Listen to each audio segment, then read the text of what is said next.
Well, let's go ahead and get started. I want to welcome everyone today to our SHPO course for March 25th. This is Seismic Upgrades in Historic Buildings. And there is a lot of good information here today that I'm excited to hear myself. This is an AIA approved continuing education course. I'm not going to read through all of these opening slides, but this is worth 1.5 HSW credits if you're an AIA member. So if you haven't given me your number and you're attending today, please email that to me or get in touch with me. I'll make sure that you get credits for that.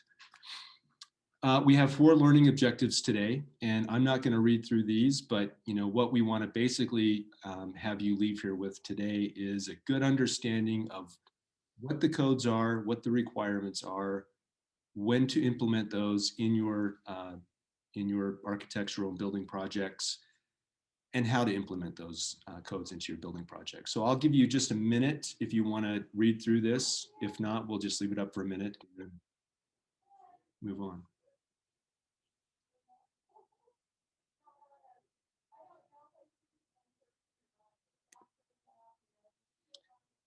And the course description, which I basically just said. So my name is Steve Cornell, and I'm the State Historic Architect for the State Historic Preservation Office here in Salt Lake, and I'm in the Rio Grande building, which I'll mention as we get into this presentation. But again, welcome. Thank you so much for attending today. We really appreciate it. We think this is going to be a really useful course and for you in your practice. We have some distinguished guests that I would like to introduce to you. And these are my colleagues and friends, and I've had the great opportunity to work with them over the last year because they are looking at our building here at the Rio Grande and giving us ideas on how to mitigate some issues and how to repair some damage that we saw after the earthquake. But we've got Jerod Johnson, who is principal with Reevely. He attended the University of Utah, and all of his degrees come from the University of Utah. He's got 27 years of experience in design and construction, and he's done some of the most important and most highly visible seismic projects on historic buildings here in the state of Utah. Jan Moore, also with Reevely Engineers, is she's been with them for almost a year, and I'm really impressed with her knowledge and just the strength that she brings to this team. She worked in Zurich, Switzerland for 5 years with the firm Basler and Hoffman, and I hope I said that correctly, Jan, but she's really kind of focused in on earthquake safety and structural dynamics. And she got her bachelor's and master's at the University of California at Berkeley, which I hear is a pretty reputable institution. So, and Cameron Empey, who I've worked with over the years here in Salt Lake, but Cameron is an associate with Reevely as well, and he's worked for them for over 15 years, and went to the Utah State University and has worked on many projects here in the state. So those are my 3 guests, and they will be taking the bulk of this presentation today. I don't pretend to be an engineer. I am fascinated by what engineers know and what they bring to the table, though, and so I'm delighted to be able to introduce them and looking forward to hearing their presentation along with you. So to start out this presentation, we just want to ask the question, why are we here? And I think we all know the answer to that question. And it really has to do a lot with what happened a year ago today, this month, March 18th, 2020. This is the Tribune's front page from the following day. And obviously it was big news around the country. It was sort of overshadowed by COVID, but this has been pretty present in our minds for the last year, and coming up on the anniversary, we've been thinking about it again, and again, this is kind of on the forefront of our minds. So this is a timely conversation to be having today, and we're always going to be talking about this. We're never going to kind of get to the end of the road of this discussion. I think we'll always be sort of figuring out what to do to to make our buildings more resilient, to enhance our buildings seismically. So with that, I just wanted to start out with a video of the Rio Grande Depot. from a year ago. And this is looking south in the south wing of the building.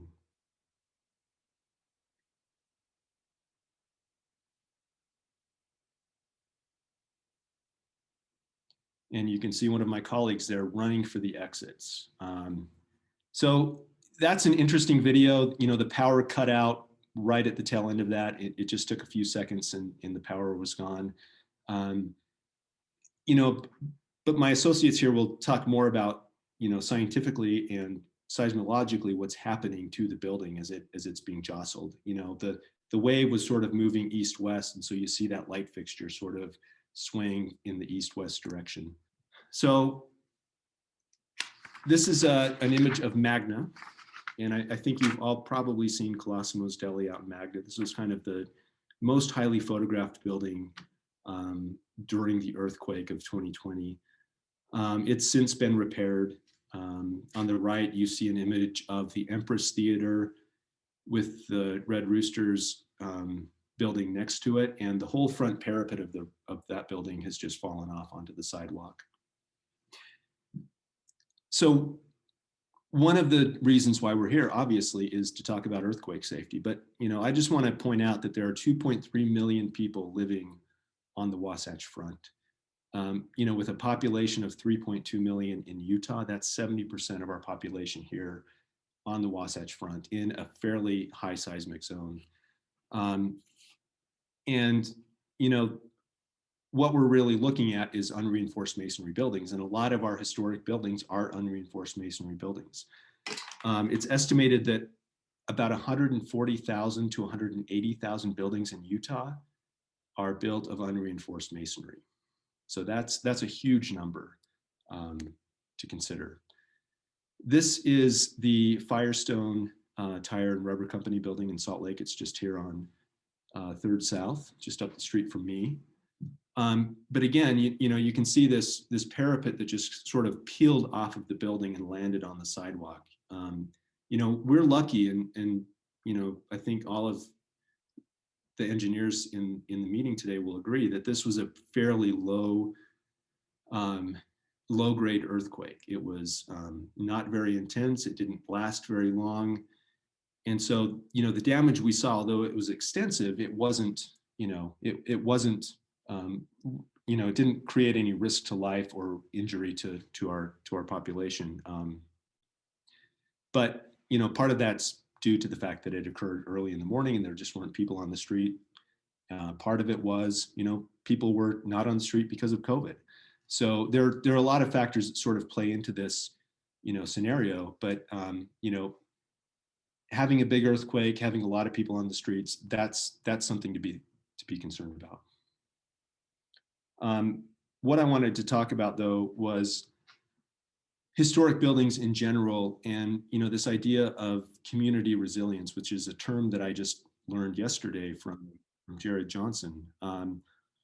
You know, but we're looking to take a proactive approach so that we're not looking at this kind of damage following an earthquake, but we're, you know, proactively seeking to enhance our historic buildings, to make them safer, to make the, you know, the places that we inhabit safer places. You know, historic buildings and historic districts, whether you know, define historic buildings as being, you know, listed on the National Register, or you just think that that is a cool old building. You know, these are the places that are the buildings that create a sense of place. They create places in our communities. They create meaning for our lives. And, you know, we as humans really make connections to these old buildings. And so primarily, you know, it's important that we save lives, but it's also important that we save our heritage. And so part of the discussion today is all about, you know, upgrading historic buildings, why that's important, and how we do that.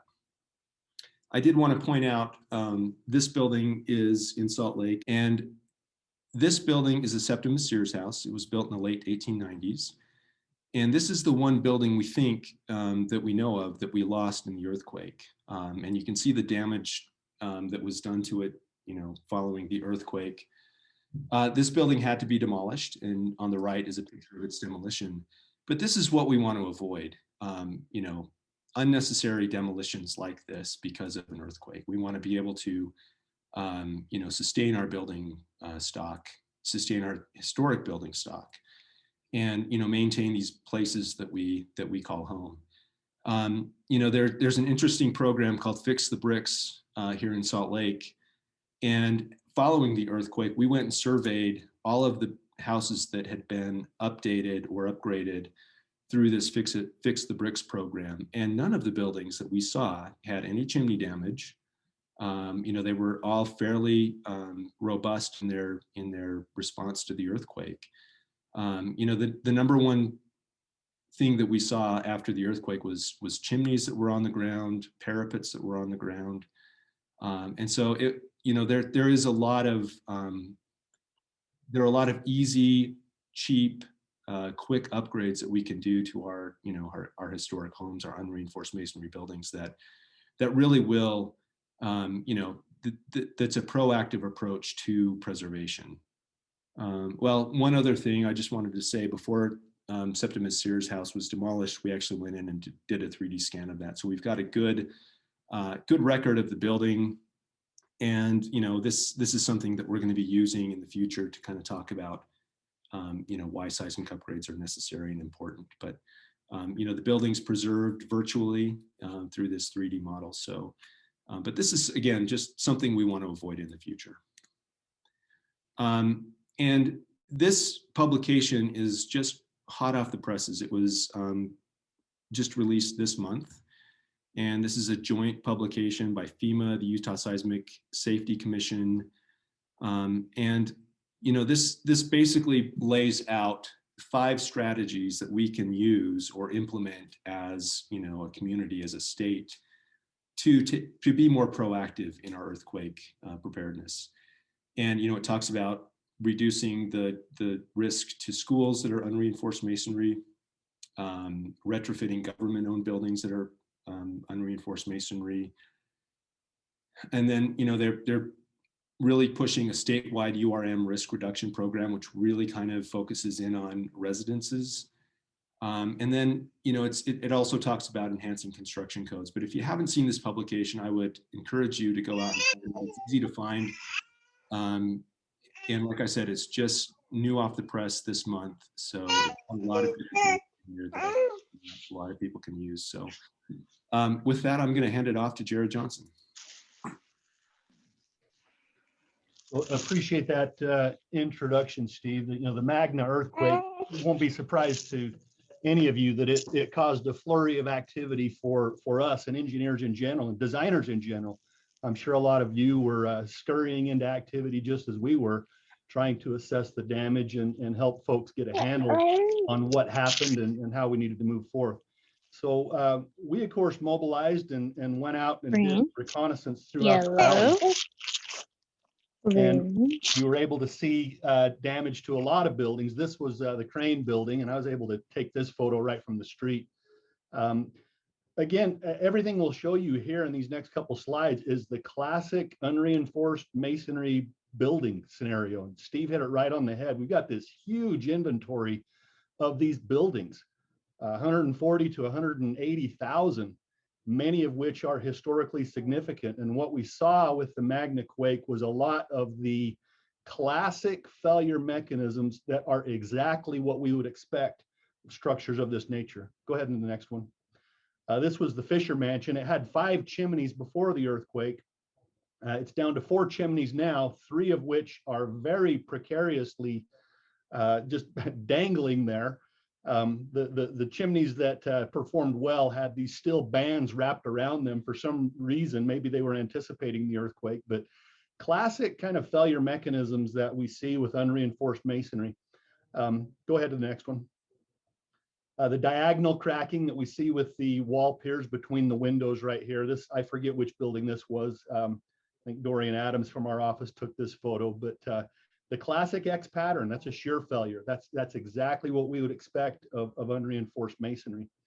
So, these kind of failures, these kind of things that we see are very symptomatic of the unreinforced masonry. Go ahead to the next one, Steve. Right here at a roof deck to wall connection and partial parapet failure, out of plane failure of the masonry. This was a top chord of a truss. It's actually cantilevered off of a diagonal web member, which is why it didn't come down, but really good illustration of what we get, especially up near the top of a building where the dead loads are the lightest and the seismic amplification is the highest. Okay, the higher up you go in the structure, the greater the shaking is. And so it's quite natural that we would see more damage up higher in a structure. But again, a classic kind of failure, just exactly as we would expect. Go ahead to the next one. This one is the Rio Grande building that Steve has already talked about, and Jan and I have been working on this one for the last year. And unreinforced masonry up in the attic in the east-west direction. You know, this building was primarily hit with that east-west shaking. The epicenter was directly west, and so the walls that are parallel to the east-west direction are the ones that got damaged the most. So these are just a couple of the examples that we've seen. You know, by and large, the damage that we've looked at is a result of historic buildings that were ill-equipped to respond. Contemporary structures or historic buildings that had been retrofitted responded very well with very, very little damage or minimal damage. Now, I like to look at this event, look at Magna, and if it's not too bold, I characterize it as a good earthquake. Well, Jerod, what in the world is a good earthquake? How could there possibly be a good earthquake? Well, I would characterize it this way: no one was killed. There were no casualties. I mean, to this day, I don't know of anyone who even sustained serious injury from this earthquake. So that's good. Okay, it wasn't so big that it caused that kind of widespread mayhem and death, and you know, with a little bit of destruction, but overall, you know, not any threats to life. And I also call this a good earthquake because it has thrown into very sharp relief the vulnerabilities of our aging infrastructure. You know, we now see very clearly, you know, we as engineers, we like to tell our clients all the time, here's what you expect. You know, the earthquake is coming. These unreinforced masonry buildings are trouble. Well, now we've got the evidence. We've lived through it. It's these classic failure scenarios. So in my book, I look at this as a good earthquake, a good learning experience that helps us to prepare as we look to the future. And we do expect something much larger than Magna will eventually be upon us. Go ahead to the next one. So I will start to address learning objective 1 here. In this objective, we will review the community adopted tools or the building codes that are available to us. Next.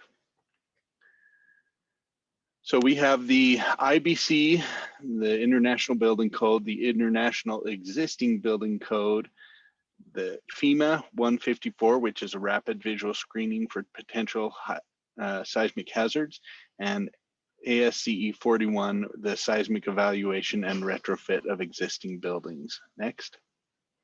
So the IBC, the applicability here really is for new construction. In previous editions of the code, there was a chapter devoted to his, existing structures, but in the 2018 edition, this chapter was completely removed and is now all contained within the International Existing Building Code. So there's really nothing that you're going to go directly to the IBC for anything historic or previous. So next.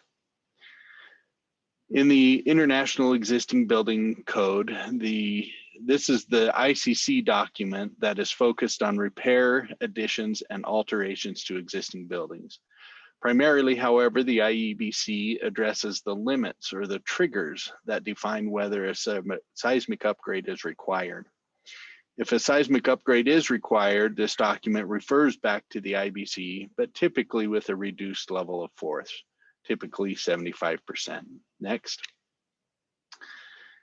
The intent of FEMA 154 is to quickly identify high-risk buildings in a large inventory of buildings, so for a school district or something like that, where they have a lot of properties, the procedure is to compare the type and year of construction to similar buildings that have experienced an earthquake. Then you look at how those buildings perform during those earthquakes and use that as a gauge for the expected performance on your particular structure. The idea there is to prioritize which buildings are to be inspected first after an event. What are your problem areas? What are the ones you're going to be worried about?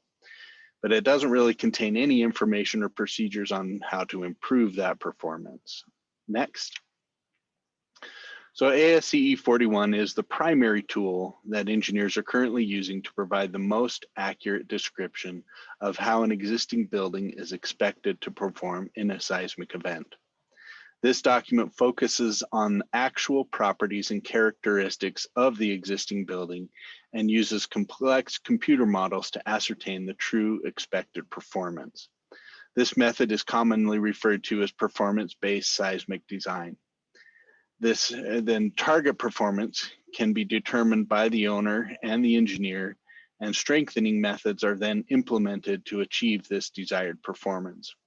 Using this method, realistic performance levels, including those comparable to new buildings, can be evaluated and implemented on historic structures. It's a far more accurate and appropriate way to determine the expected behavior during a seismic event. Next. So I'll jump in here now and talk about learning objective number 2. So essentially, I'll talk about all these tools that Cameron did and go into how we use them for evaluation and assessment. Next. Let's start by talking about the IEBC. This is really the primary code we look to when doing a historic evaluation or historic retrofit. The code is really explicit and clear when it comes to what triggers a seismic upgrade. So we look at things like alterations to the buildings and changes, things like more mass to the structure or changes in the system. Those will all trigger a seismic upgrade. We look to damage, whether it be fire or flood or earthquake, and we look at the magnitude. So really, how big is the damage? And then also, how is that damage affecting the lateral system or the gravity system? And then, if it's substantial, then the code says the building has sustained substantial structural damage and an upgrade is needed. Another important thing to consider is what is the source of that damage. And sometimes if the source is fairly small, but the damage has occurred, we talk about disproportionate structural damage, and I'll talk more about that. And then, of course, unsafe conditions can trigger a mandatory upgrade. And then what I want to talk about also, because it's the one part of the IBC that's not very explicit, and there is a lot of kind of room for discussion and interpretation, is historical exemptions. We'll talk about that. Next. So this graph is showing what a recorded signal in downtown Salt Lake City from one of the seismometers, and it's showing the yellow line is the east-west ground motion, the blue is the north-south ground motion, and the green is the vertical. And what's interesting about this is something prescribed in the IEBC. It's plotted against 40% of the short period spectral acceleration for the maximum credible earthquake. And what the code is doing here is it's essentially saying, okay, if the ground motion exceeds this threshold, then yeah, we would expect some damage to our structure. However, if the ground motion does not exceed that threshold, then really the building should behave. And this is, I want to talk about this in the context of the Magna earthquake, because this is exactly what we saw. We saw that the ground motion did not exceed this threshold for the most part, yet we saw a lot of damage, not in contemporary structures, but in historic structures. We saw this this damage. And so we call it disproportionate structural damage. And it was, as Jerod had talked about, a good earthquake. I think, you know, it was a little kind of proof shake test that told us, yeah, there's a lot of buildings that really are not up to task when it comes to the next seismic event. Next. So let's talk a little bit while we're on the topic of IABC about Chapter 12 in terms of historic exemptions.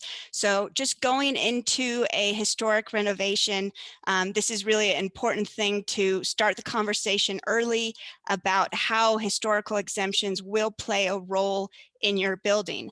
And I think the code is kind of lenient here, and that, you know, there's a spectrum of historic buildings, right? So I'm showing here to the right an old pioneer cabin where, you know, if it sustained some sort of damage, you know, we wouldn't go in there and shotcrete the interior of it, because really the value of the structure is purely its historic fabric, how it was built, and it's, you know, functioning as a historic relic.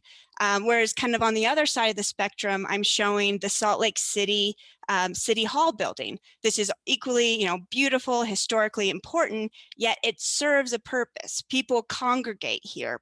We expect this building to maintain operation in the event of a seismic event. So when we talk about, you know, something sustaining damage or needing to be upgraded, then we're talking about a retrofit. And so, you know, sometimes these buildings, it's very clear where it needs to go, but sometimes it's not. So it's really kind of important to have these conversations with the stakeholders, with the local building official, to really kind of understand how historical exemptions will play a role in the building project. Next. So now we've talked about IABC, and then now I want to talk about the different evaluation tools that we use to then, you know, figure out what is the structure, what are its risks, and how to inform us when we go into doing an assessment or a retrofit of that building. So I like this table a lot. It comes from FEMA 154, and it's good in that, and so focus kind of on that top line there where it talks about undamaged buildings. So these are the assessment tools that we use. And I like this table because it shows kind of the scope of these different assessment tools. So, you know, the minimal one is a P154 analysis. This really takes minutes. It's not very expensive, and it kind of gives you a quick indication of what you're dealing with in terms of the seismic hazard. On the other side of the spectrum, we look to do an ASC 41 Tier 3 analysis. You know, this is an endeavor that takes weeks, can be very costly, usually involves doing a numerical analysis. And so that's a really in-depth scope of work in terms of analysis. Next. So now we'll go kind of through what these different valuations entail. So ASC 154, a rapid visual screening. So this is usually done by an engineer, but it doesn't have to be an engineer. And it's essentially somebody going either to the site to do a site evaluation, maybe looking at as-built buildings and just kind of getting a rough idea of, if you know the geology of the building, if you know kind of the general geometry of it, if there's any irregularities to the structure, knowing if you can when it was built, the type of building it is, if it's, a brace frame system or reinforced concrete, and then that's all put into a worksheet and you get a rapid visual screening score. The score is between 0 to 7, 0 being, this building should be condemned, 7 being a very high performing building. And that value has a meaning. It means it's in terms of chance of collapse. So if you ended up with this worksheet to have a value of 2, that would mean that you'd had a chance of collapse is 1 in 100. And so we look at these as thresholds. So for a typical building, if you get an RVS score under 2, that kind of red flags the building as something that may be hazardous and should be looked at. If it's a more important structure, we look to an RVS score of 3. And as Cameron kind of alluded to, we have a project looking at Utah schools, and we have, all these different schools from all over the state. And this is a really powerful tool for us because we're getting these quick evaluations, RVS scores, and it really lets us rapidly understand, okay, what are the structures that we really need to focus on? So this is a good tool. Next. So I'll go into, this is the meat of it. This is the worksheet. And it's kind of telling when you think about different structures. So you're left with knowing what the building type is. We've zoomed in here to a brace frame building, and you have a baseline score that is here. It says 2. And then you can't see it, but over to the side is an unreinforced masonry structure that has a baseline of 1. So essentially, it's saying that unreinforced masonry structure is 10-fold more probable for a chance of collapse than like a conventional brace frame structure. And then that score gets either upgraded or downgraded based on things like what's the underlying soil condition, are there any plan irregularities, vertical irregularities to the structure, when the structure is built, and then it's left you with kind of a score indicating its general safety. Next. So kind of the next tier to better understand a building, but also is not very rigorous, would be an ASC 41 Tier 1 evaluation. And this is, we call it a quick check procedure. So based on the building type, you kind of have a series of checklists. It usually involves someone just walking the building or looking at as-built plans, and just kind of looking at things like the elements and the connections, and not even saying what is deficient in the building, but saying what is potentially deficient in the building. So you're left with kind of potential deficiencies that may be problematic for the structure. Next. So what goes along kind of with a Tier 1 evaluation is once you have those potential deficiencies, a Tier 2 evaluation looks into those potential deficiencies and tries to really decipher, yes, they are deficient, or no, they're not. So this is kind of a next step where you're actually looking at the connections, you're looking at the rebar, you're looking at the strength of the materials, and doing kind of more in-depth calculations to try to make that determination. Sometimes it involves doing some non-destructive testing, sometimes destructive testing to really kind of determine what's in the structure. But again, it's just looking at those flag deficiencies that you're trying to decipher if in fact they are. So that's that. And then next. A Tier 3, so it's important to know, and I should say that sometimes a retrofit and an evaluation can stop at a Tier 2, depending on what the structure is. But if the structure kind of requires a higher performance level, if there's parts of the building that, it has irregularities to it, if there's a certain height to the building, all of those things can trigger you into a Tier 3 evaluation.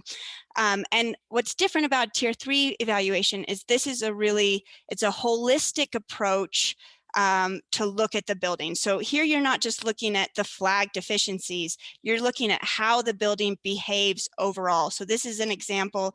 This is a finite element model of the Crocker Science Center, where we've modeled the existing structure along with the retrofit scheme, and we're using the ASC 41 to evaluate how the building performs overall. So next. So let's talk a little bit more of why the ASC 41. So the IEBC does not dictate that you need to use an ASC 41 evaluation.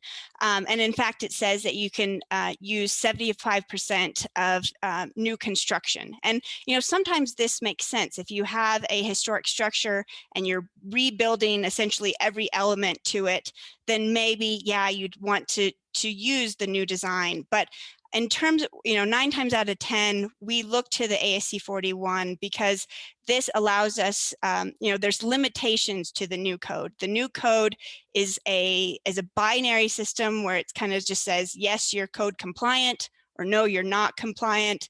And it only takes into account contemporary building materials and contemporary design.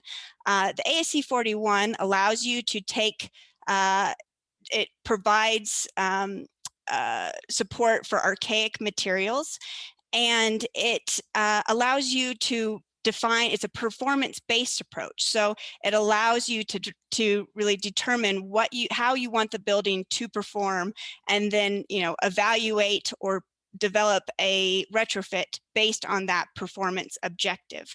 And so what's also neat is it's a quite complex tool, so you can really kind of understand everything. In terms of a new design, really we look at global ductility of the structure. ASC 41 is a really powerful tool in that we look at the strength and the ductility of every component individually. So we really can hone in on what is the strength of every element. And this really is powerful to design.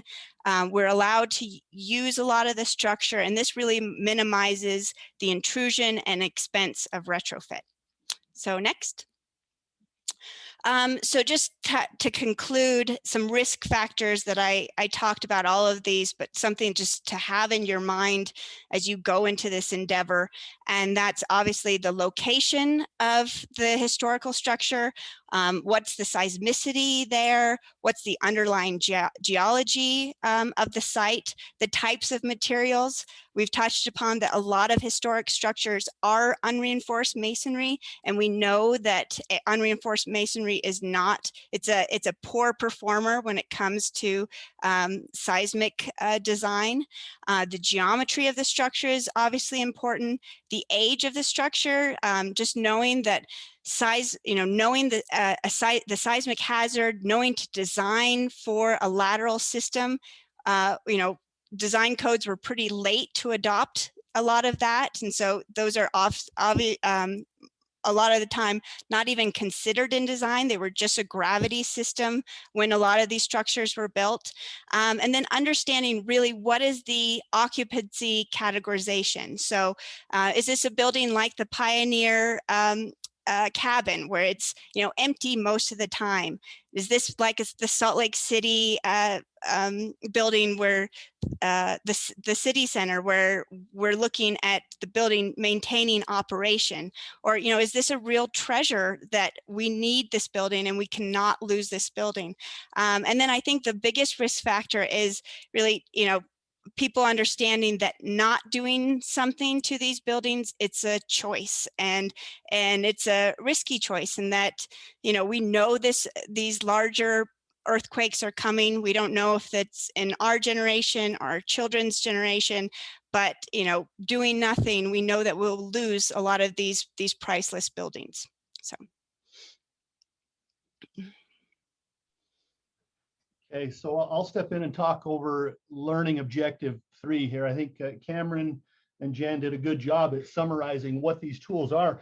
It's interesting to me. I look back on it, and I've been around long enough to know that when we first started utilizing these tools, the tools we had up until then, I'm thinking back in about the late 80s, early 90s, and the way all structures were evaluated, is historic, existing, they were all evaluated to the Uniform Building Code, oftentimes to like 75% of the Uniform Building Code forces. We are now the beneficiaries of some very elaborate and very powerful tools that really help us to characterize what these historic buildings can actually do. We can't look at a 100-year-old building today through the lens of the IBC and qualify it as being any good. The code basically says unreinforced masonry, well, you can't even use it. Well, there it is, and it's taking some load. Well, okay, how much load and what kind of strength? That's what these new tools give us the ability to do. So go ahead to the next. So I'm going to talk about, we're now at this point, let's say we have a historic building, or maybe we've got an inventory of historic buildings.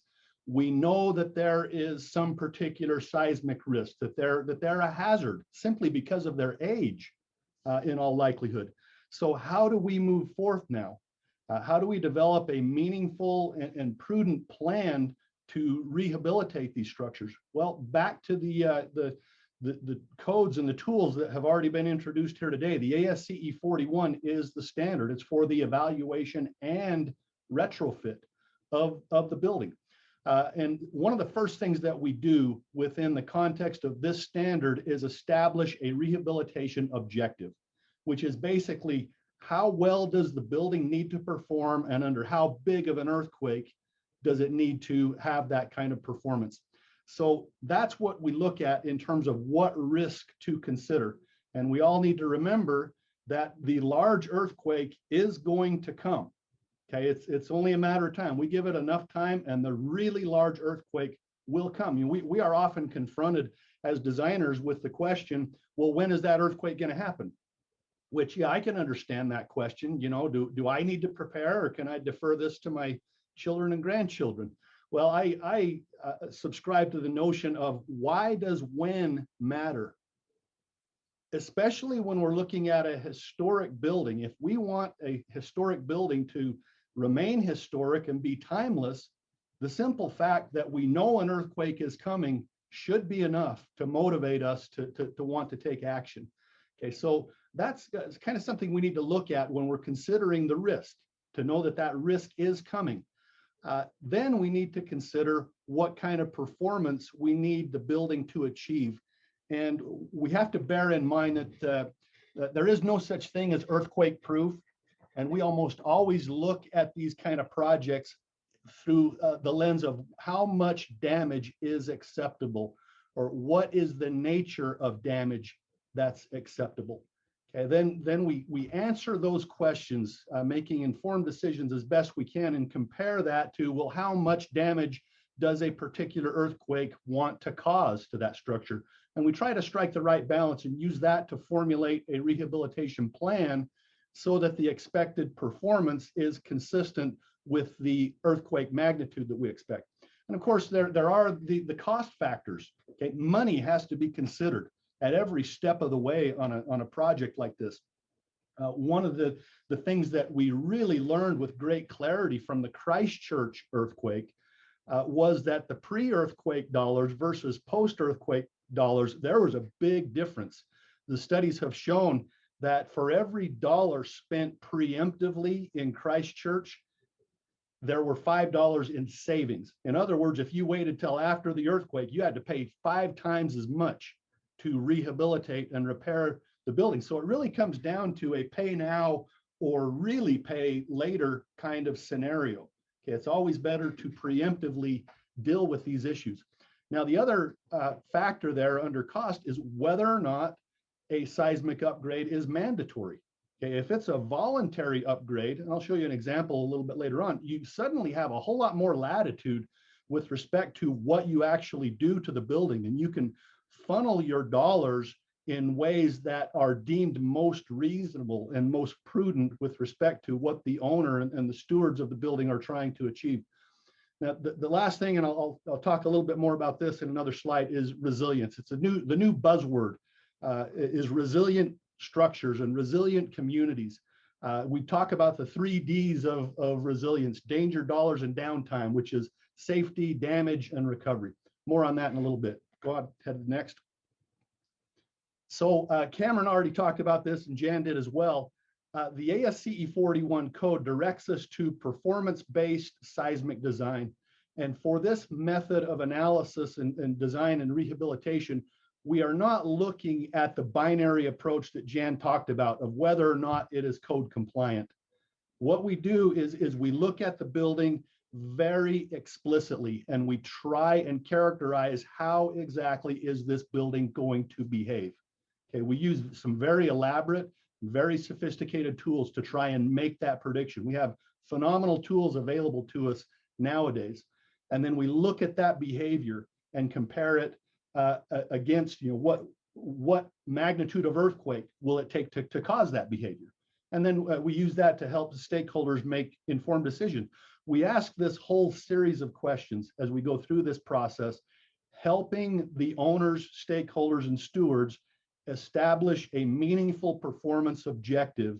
And then that helps inform how the money should be spent in order to achieve that performance objective.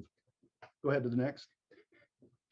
So just a quick snapshot as we are engaging with decision makers and stakeholders and helping them understand that we need to decide what kind of performance is acceptable for the facility. Here are just some simple examples, going all the way from operational, which means there could be a little bit of damage, maybe some cracks. Most structures in Magna achieve this operational level of performance. It doesn't mean that they were undamaged, only that the damage was very light and activities could resume almost immediately.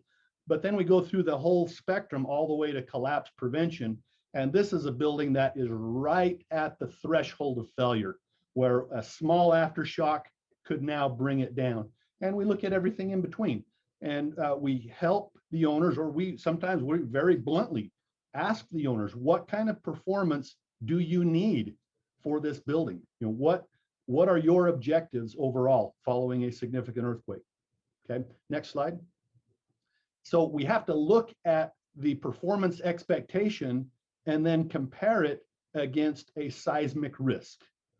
Okay? And we know the characteristic earthquake along the Wasatch Front is a magnitude 7 to 7.3 that comes about once every 1,300 years. Okay, that's the maximum considered earthquake. But we look at the potential seismic risks in a number of different ways, usually through these statistical characterizations and recurrence intervals. The Magna earthquake, by the way, was about a 50% in 50-year event. So on this grand scale, a very small earthquake. So this is what we do. What kind of performance do we need compared against what magnitude of risk? How big of an earthquake are we going to consider as we look at rehabilitation? Next slide. What this image shows here is the characterization, that pairing up.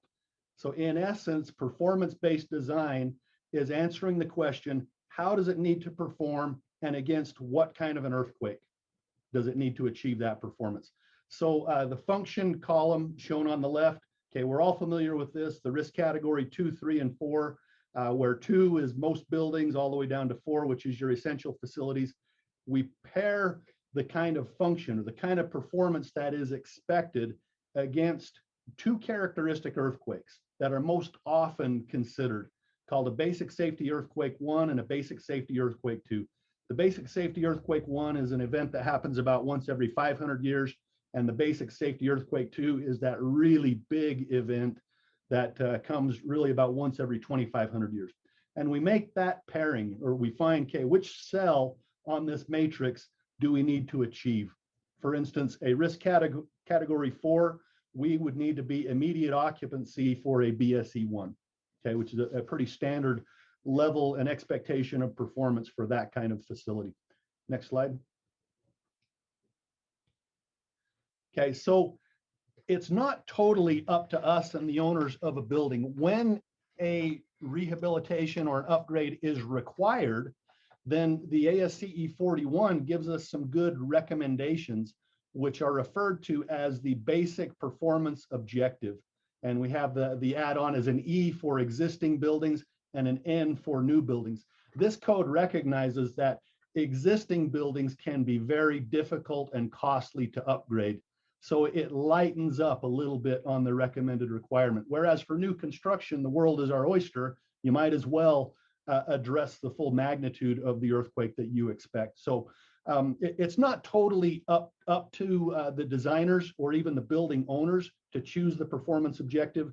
these standards do give some good guidance when we are in a scenario where a seismic upgrade is required by code. Next.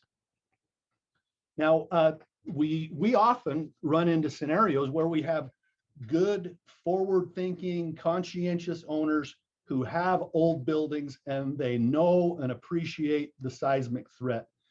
And by nature of the service of the building or changes or lack of change, they have not triggered a mandatory upgrade, but they know that there's a problem.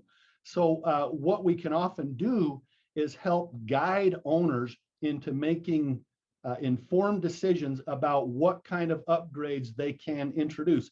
This is a table, a project I've looked at very recently, where the owner said, can you give us a listing of priorities of things we should look toward, and then make informed decisions about where to funnel our retrofit dollars.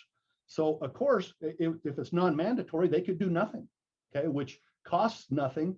But we tried to help them understand that the risk to the building and the risk to the occupants was going to be extremely high. Okay, all the way to number 5 on this list. So that would be inclusive. Okay, where number 5, this was an old unreinforced masonry building we were looking at, where we would shotcrete the masonry walls and bring them up to a level of strength similar to new construction. Okay, and that's the NC right there. The expected performance would be consistent with new construction. And that's what these basic performance objectives that I showed on the previous slide hold the fundamental aim of having a retrofitted building perform in a manner similar to new construction. Okay, is the objective overall, which I think makes good sense. The code writers would direct us to that kind of standard of performance. Next. So to wrap up this little segment here, I alluded to this before, resiliency. This is the next big thing, you might call it. I look at resiliency not unlike I look at sustainability. You know, the whole sustainability movement has been around for a good 20 plus years now, and we all know and appreciate what that is. Resiliency is something fairly new. There's the U.S. Resiliency Council that has developed standards for gauging resiliency. I like to look at it this way. Sustainability seeks to assess what kind of impact our facility is going to have on the environment, but resiliency looks to quantify and understand what kind of impact the environment is going to have on the building, okay, specifically with respect to earthquakes. Okay, I like to look at it this way, and this ad campaign that many of you will remember from the 1970s, I know I date myself. The Timex watch takes a licking and keeps on ticking. You remember when they had the elephant stepping on the watch that was on a footstool and it kind of crushed the watch, and then they hold it up to the camera and you can still see the second hand ticking. Okay, that's the idea with resiliency and structures, that they can take a beating, but they can still perform, and we can move on. So a little bit more on that in slides that follow here. Go ahead to the next one. So we have to ask our question right here, is saving lives enough? This is where codes have been directed for hundreds of years, right? All the way back to the Hammurabi Code. The idea was we don't want buildings to collapse and kill people. That's where the codes have directed us. But we've learned through experience, especially in events like Christchurch, that saving lives is not enough. Okay, and Steve referred to it right at the beginning. You know, saving communities, saving our heritage. Okay, this is all part of our very fabric, is having these buildings that represent who we are as a people. Okay, it's not enough just to save lives. We need to save buildings, and that's what the resiliency discussion is all about. And by so doing, save our communities. Go ahead to the next one. The greatest example of that we can learn from most recently is Christchurch. Okay, 2011, there were 2 earthquakes. One, I believe, was about a 6.3 magnitude, and then about 9 months later is, I believe, a 7.1. So earthquakes very similar to what we expect here in Salt Lake. Go ahead to the next one. The next slide shows some Google images, which I think are really telling.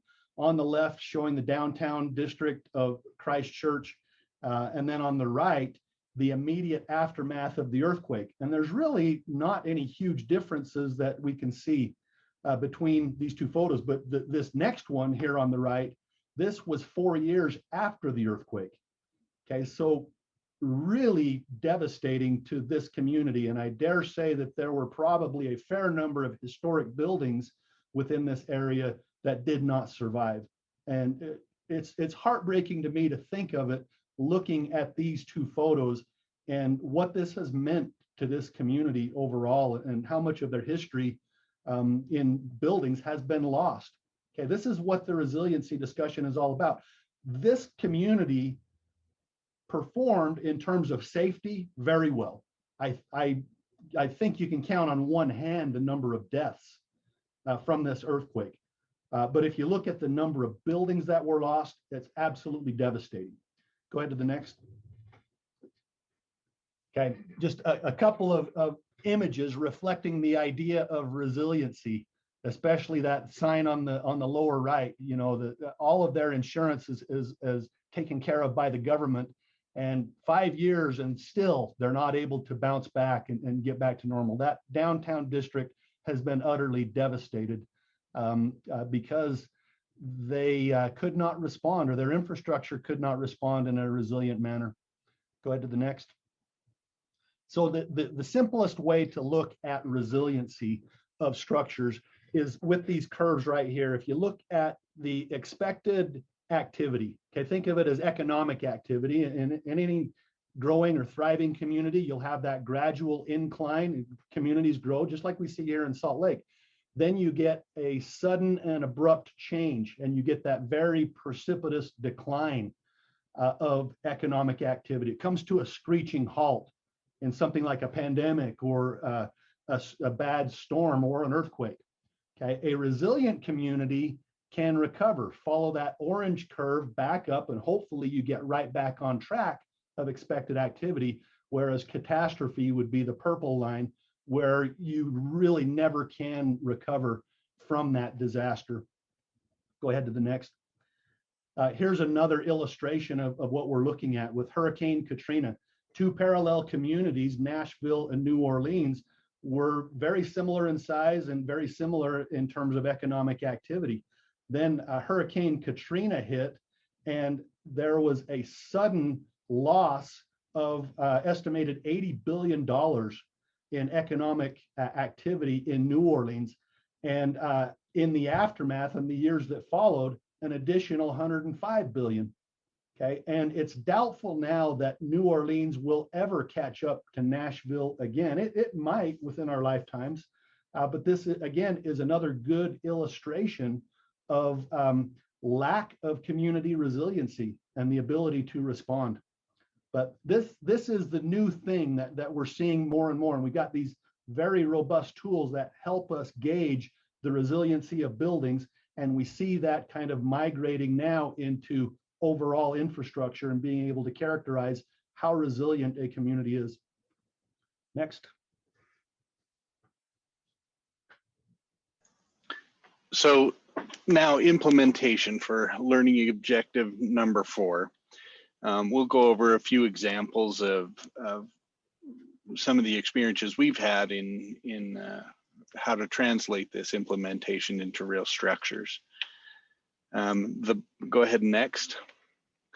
The bottom line is that we have two primary ways to upgrade the ability of a structure to resist an earthquake. We can either reduce the level of force applied to the building, or we can strengthen the building to be able to handle the expected force.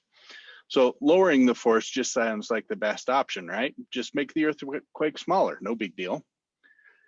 Well, as we have no control over the magnitude of the earthquake, the ways we have to lower the force level is to reduce the mass or absorb the energy through the use of isolators or dampers or something similar.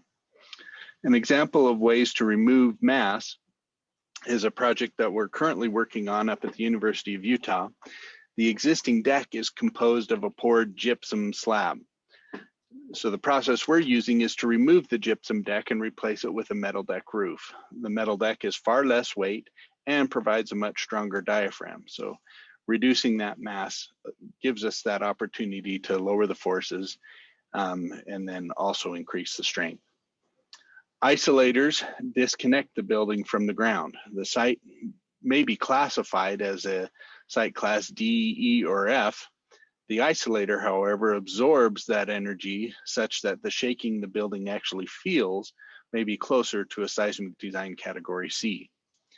Similarly, dampers absorb the earthquake energy such that the building forces are also dramatically reduced. For strengthening measures, things like reinforced shotcrete walls, new shotcrete walls, or braced frames, or even moment frames can be used to provide additional strength and stiffness to an existing structure. In addition, high-tech materials such as epoxy resin, I can't talk today, such as epoxy resin saturated carbon fiber can be used to encapsulate and strengthen existing elements. Finally, creative implementation of new and old can be used to prop up or support existing structures to provide strength and stiffness to the existing elements. Next. The state capitol and the city county building, they both provide the best examples in the state of how seismic forces were lowered due to base isolation. Next. In each of these cases, the building was temporarily supported to allow for installation of new foundations and individual isolators. As discussed, while the ground shaking is violent, the isolators absorb that energy such that the shaking in the building is dramatically reduced. Next. We'll show a couple of animations here, and Steve, go ahead and start it, and I'll talk as we're going through it. This is the capitol in its original condition. The thing to observe is the non-uniform shaking of the structure, particularly in the east and west ends, and of course the drum and dome. This irregular shaking is a real concern due to the localized stress concentrations at the joints. These locations are where damage is initiated and will propagate. Think of it like a zipper on your jacket. The initial damage occurs and causes the structure to unravel. Next. In contrast, this animation represents the isolated building. This is the same earthquake and the same scale factor. Again, what to look for is that the building behaves more as a complete system. The shaking at one end is not significantly different from any other spot. These localized stress concentrations are eliminated and it is more uniformly dispersed throughout the whole system. In addition to the absorption of energy in the isolators, the overall intensity of the shaking is less. And we end up with a really nice behavior and performance. Go ahead, Steve, that's fine. This is the Crocker Science Center at the University of Utah. The existing building is highlighted by the yellow lines. As observed, the original building has an irregular U shape. This shape again creates these locations of high concentrated stresses at the reentrant corners. The same behavior will be expected where damage is initiated at these stress concentrations and propagate from there. The creative thinking on this project was to use the new Tetris-shaped T addition to fit inside the U shape and grab onto and prop up the existing building. The strength and stiffness of the new portion could be changed and modified to tune the behavior of the new structure such that it is able to restrain the movement of the existing building. The new composite building is also very regular, and those reentrant corners are eliminated, again allowing the stresses to be dispersed more evenly throughout the structure. The exterior and many of the interior walls of the existing building are unreinforced masonry. Per the new codes, these walls, as Jerod mentioned, are not approved as a structural resisting element. The use of the new building and the performance-based design approach, however, allows us to capture the strength of those existing walls and significantly reduce the quantity of new shear walls required. All of the walls highlighted in blue were eliminated due to the performance-based design approach. This was a much less intrusive solution, which helped to preserve the historical elements. Next. This image here, you can see the original structure behind the new reinforced concrete shear wall. Again, allowing us to make the connection between the new and existing while being able to really tailor the new shear wall and tune it to the to the requirements needed. Next. Similar to the Capitol, we've got a couple before and after animations for Crocker. The red and blue color are locations where the capacity of the existing masonry walls has been exceeded and is damaged, and damage is occurring. Again, to look for the irregularity of the shaking and see how it kind of almost, well, it's just more disconnected and doesn't behave as a whole. In contrast to the new building, go to the next slide, Steve.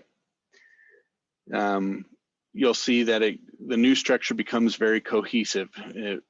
It is stiff and rigid and behaves in a very uniform manner. And the amount of blue and red areas of damage in the masonry are significantly reduced.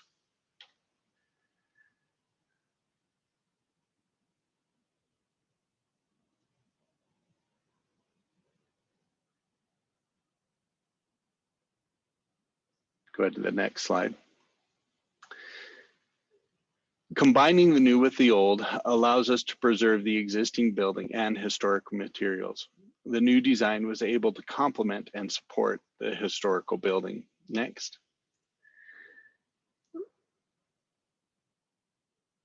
These images are of the Ogden High School renovation. In the image on the left, new reinforcing for a shotcrete wall can be seen.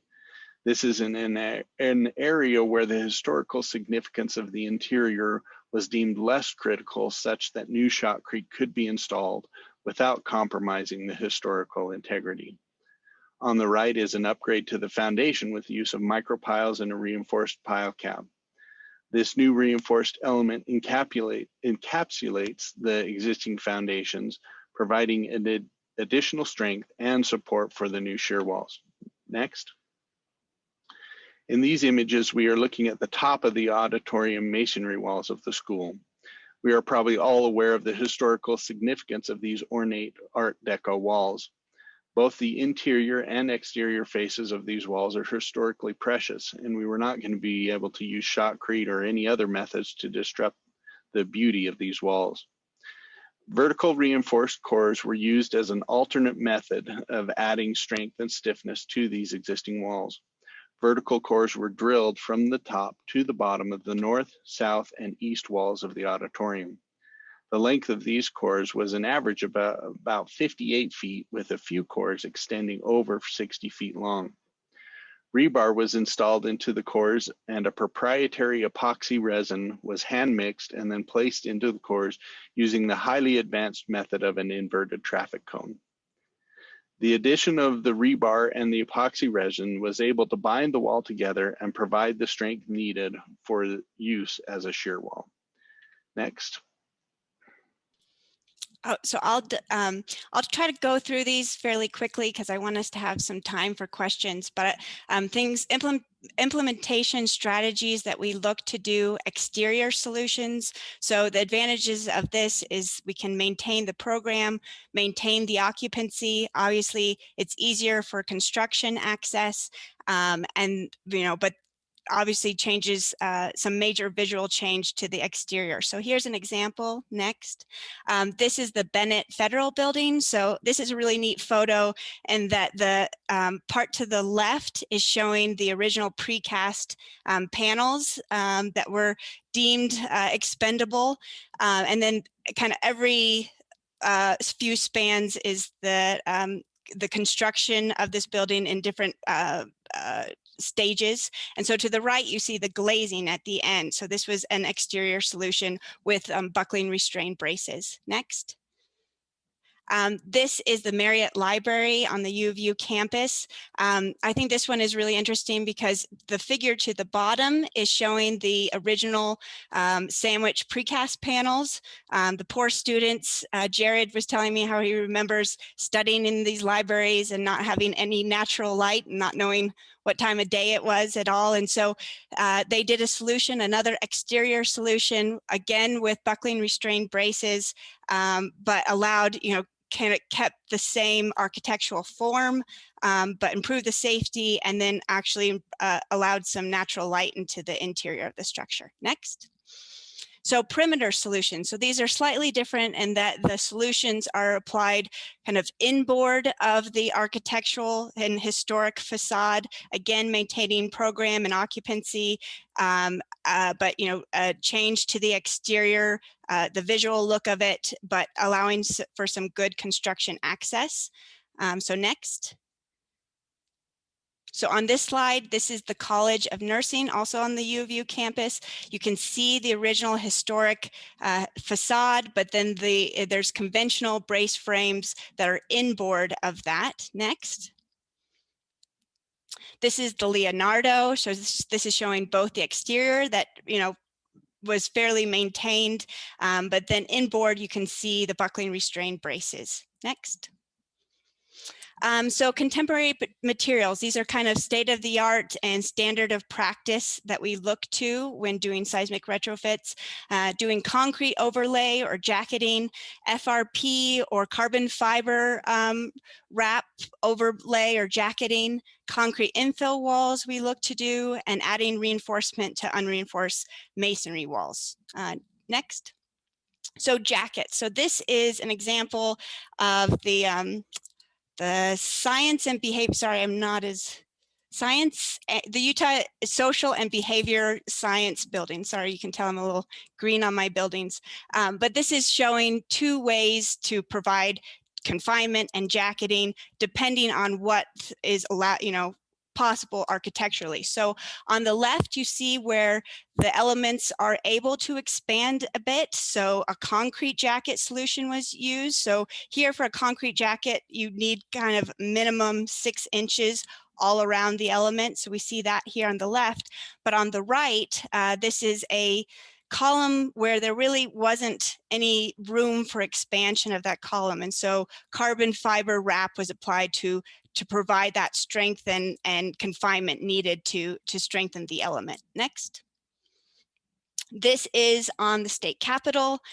This is where the gravity system is maintained. So you see the columns on either side, but reinforced concrete infill walls have been installed to provide that strength and lateral strength as well.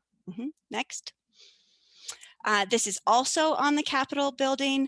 This cutaway is showing a really kind of novel solution where at the Capitol there were existing abandoned vent shafts where, so open space to occupy for the structural engineer. So you see the existing columns, the existing brick backing, and in this voided space, we were able to put new shear wall piers, so to provide lateral strength that way. Next. This is showing the actual implementation of those concrete piers, showing kind of that voided space and where the concrete and the reinforcement was placed. Next. Okay, so a couple more historic structures that we're all familiar with, perhaps one of the most important here in Utah for our history is the tabernacle down at Temple Square. All the way around the perimeter, we have these stone piers, which historically were unreinforced. And I hope we all have a sound appreciation now for unreinforced masonry, unreinforced stone, and how big of a problem it can be. In addition, there were some significant deficiencies with the overall elliptical roof and the wood trusses and their expected performance in a significant event. Go ahead to the next slide. So this illustrates just quickly what was done in these piers to introduce reinforcing elements so that we could improve the strength and ductility of all of these piers. It was, again, a center coring method, not unlike Cameron had shown you for Ogden High, where the vertical bars were introduced into each one of those piers, coming down into the foundations, which also had to be reinforced so as to receive the expected forces from the earthquake. Next. Up in the superstructure, the design team had to work very carefully with the contractor to figure out ways to get new red iron up into that structure to provide the kind of strength and ductility that was necessary. Very laborious work and very difficult to get all of that up in there, but they ultimately figured out a way to do it. Next slide.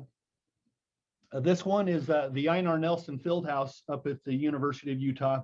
It's right in the middle of construction now, but this shows one of the wall elevations where we were introducing more center core reinforcing options to give this wall the strength that it needed. Next slide. Here are some of the details. On that particular project, we had some walls that could receive a layer of shotcrete, as shown in the detail on the left, and then other walls that receive that center core method shown on the right. And both of these details are also illustrating the importance of introducing a sound roof to wall connection so that we get good transfer of lateral forces between those two systems. Next. So here's that apparatus for the center coring set up above one of those walls. It's a pretty massive undertaking to create the overall approach for enabling that coring to happen.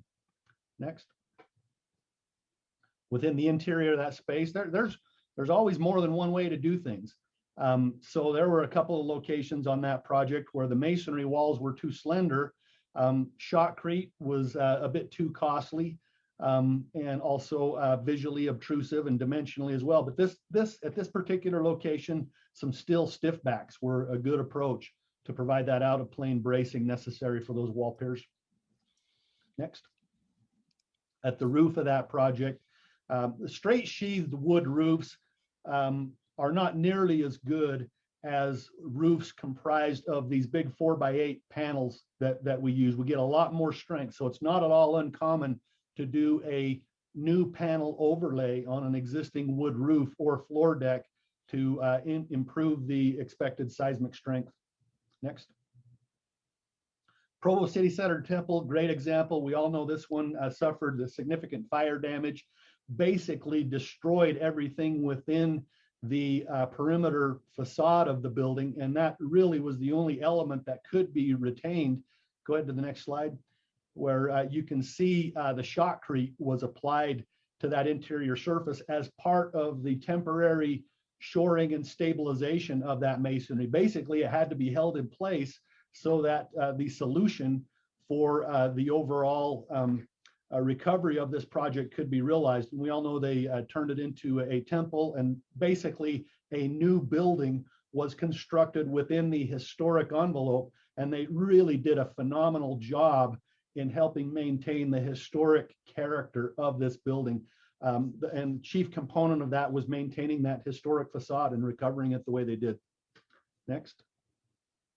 Another one, I grew up knowing this as the Hanson Planetarium. It's now the O.C. Tanner flagship. Again, the primary aim was the historic facade was the most important, deemed the most critical element for this building and its retrofit. And basically, the entire perimeter got rebuilt with contemporary materials. But to look at it now, they did a fantastic job maintaining the overall historic character of this building. Next. Okay, I will try and quickly wrap up here with just a couple more examples of non-structural elements. We've already seen the Colosimo's market where the parapet fell away from the roof. On the Capitol, on the balustrade, we were able to strengthen and reinforce that. Next. Again, using vertical cores, we also use channels to tie each of the balusters together, and then a steel frame to brace the parapet. Next. Everything was dismantled and carefully cataloged and protected so that it could be put back exactly in place. Next. The whole idea of not being visible, right? So this whole steel frame is all hidden behind the parapet. You can't see it from down on the ground or outside the building anywhere. So it is able to do its function and strengthen, but yet not be obtrusive and destroy the historical characteristics of the building. Next. Pediments are also another major concern. Next.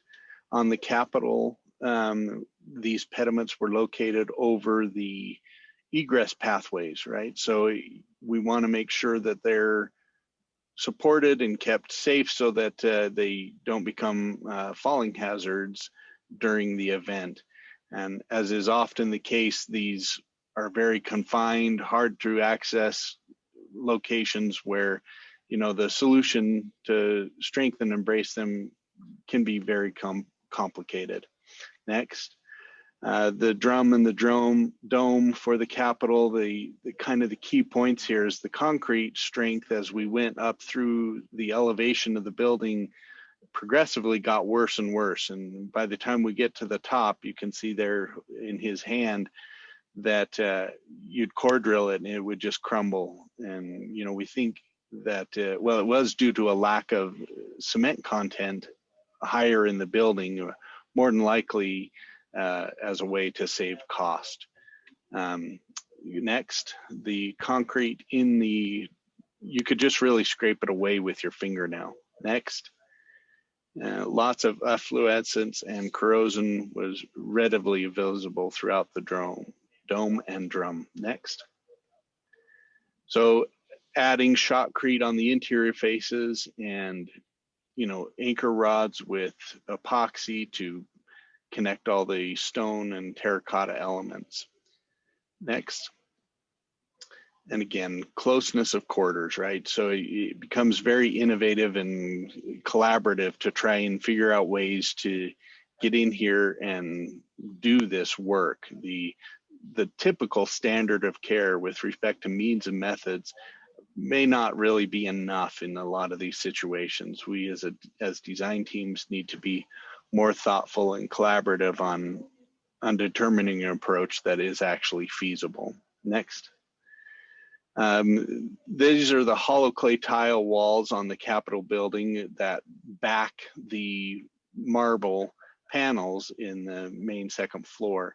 The innovative approach here was to use steel studs as the backing for the hollow clay tile, and then a combination of a steel mesh with expanded polyurethane foam to glue the hollow clay tile to the studs. And as this isn't a code sanctioned approach, this needed to be tested, and our testing showed that the tile broke before the bond. So these often require really unique ways of approaching the problem.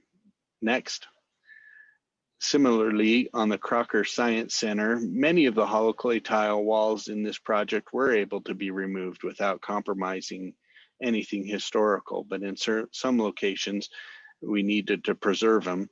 And the idea at this project was to keep science on display. And so this glass panel was incorporated into the wall so that you could see the hollow clay tile, the metal stud backing, and then the expanded polyurethane foam. Next. And that's it. So real quickly, before we jump into questions, I just want to, again, reiterate that, you know, the SHPO office is here as a resource for you. As you get into projects, please feel free to reach out to us and contact us. And I've listed our contact information there. This will be posted on our YouTube channel shortly. If you haven't had a chance to see last month's presentation, I would encourage you to go to our YouTube channel. You can search up Utah State Historic Preservation Office on YouTube.